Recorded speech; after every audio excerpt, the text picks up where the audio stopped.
سوال نمبر 17، کیا میت کی طرف سے قربانی کر سکتے ہیں؟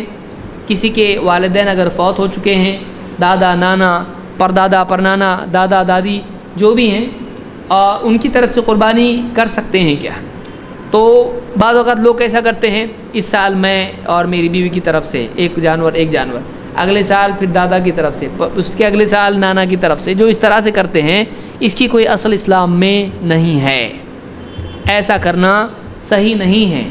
اللہ کے نبی صلی اللہ علیہ وسلم نے اپنی پوری زندگی میں اپنے چچا حمزہ رضی اللہ تعالیٰ عنہ یا اپنی بیوی خدیجہ رضی اللہ تعالیٰ عنہ یا کسی بھی ایسے شخص کی طرف سے، مسلمان کی طرف سے جن کی وفات ہو چکی تھی، مستقلاً ایک جانور قربان نہیں کیا۔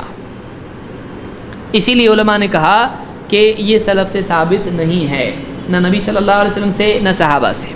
پھر میت کی طرف سے طبعاً قربانی کر سکتے ہیں یا نہیں، یہ اس میں اختلاف ہے کہ اگر کوئی آدمی، یعنی اگر یہ کرے، بعض علماء نے کہا کہ کوئی آدمی اگر خود اپنی طرف سے قربانی کر رہا ہے اور اپنے گھر والوں کی طرف سے، اور اس میں ان کو بھی شامل کر لے جن کی موت ہو چکی ہے، تب تو یہ جائز ہے۔ بعض علماء کا کہنا ہی ہے، سب کا نہیں، تو چلتا ہے، اس طرح سے بعض علماء نے کہا ہے۔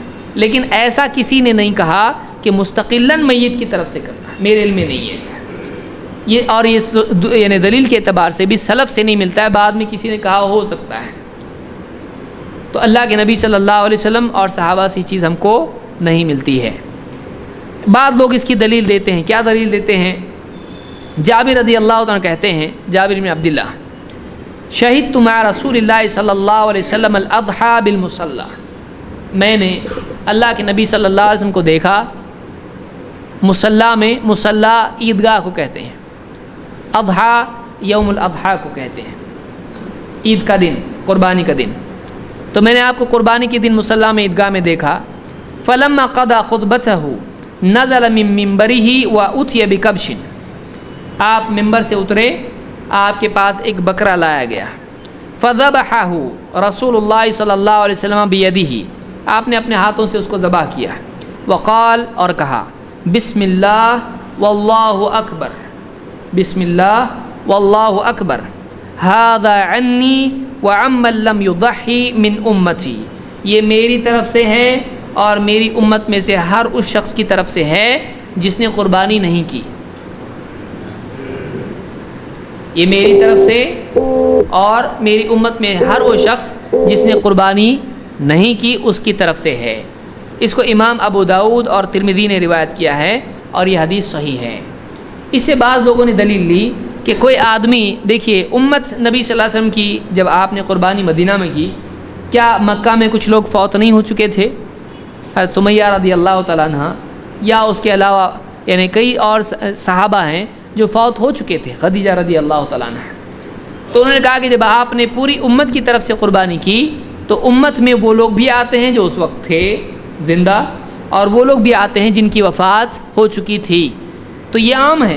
تو کہا کہ امت میں سب آ جاتے ہیں، زندہ اور میت سب، لہٰذا اس سے ثابت ہوا، لوگ کہتے ہیں کہ میت کی طرف سے قربانی کی جا سکتی ہے۔ کیا یہ دلیل صحیح ہے؟ یہ دلیل صحیح نہیں ہے۔ اگرچہ روایت صحیح ہے، لیکن اس سے دلیل یہ لینا کہ میت کی طرف سے قربانی کی جا سکتی صحیح نہیں ہے۔ کیوں نہیں ہے؟ سوال یہ ہے کہ آپ یہ کہہ سکتے ہیں کہ بھائی آپ اگر اس سے دلیل لے رہے ہو، ایک کام کرتا ہوں میں بھی اور آپ بھی، ایسا کرو، اے اللہ یہ میری طرف سے ہے اور پوری امت میں سے ہر اس شخص کی طرف سے جس نے قربانی نہیں کی، آپ کر سکتے ایزا، ساری امت کی طرف سے آپ قربانی کر سکتے۔ کیوں نہیں کر سکتے؟ اس لیے کہ آپ کی امت کہاں ہے؟ آپ کوئی نبی ہو، یعنی آپ کیسے اپنی امت کی طرف سے کس کی امت کی طرف سے آپ کرو گے؟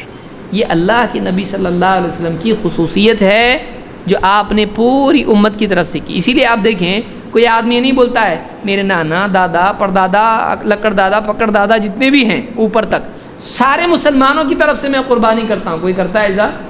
اور کوئی آدمی کہا کہ جو پیدا ہونے والے ان کی طرف سے بھی ایڈوانس میں، کہ جب نبی کی امت میں آنے والے بھی تو ہیں نا، کیا جو گئے وہ صرف وہی ہے؟ تو اس سے میت کے لیے دلیل لینا صحیح نہیں ہوگا۔ کیوں؟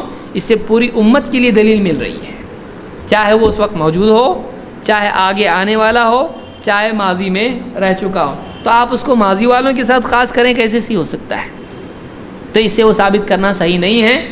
اس میں بہتر چیز یہی ہے کہ اس کو یہ مانا جائے کہ یہ خاص ہے اللہ کے نبی صلی اللہ علیہ وسلم کے ساتھ، کیونکہ آپ ہی کی امت تھی، ہماری کوئی امت نہیں ہے۔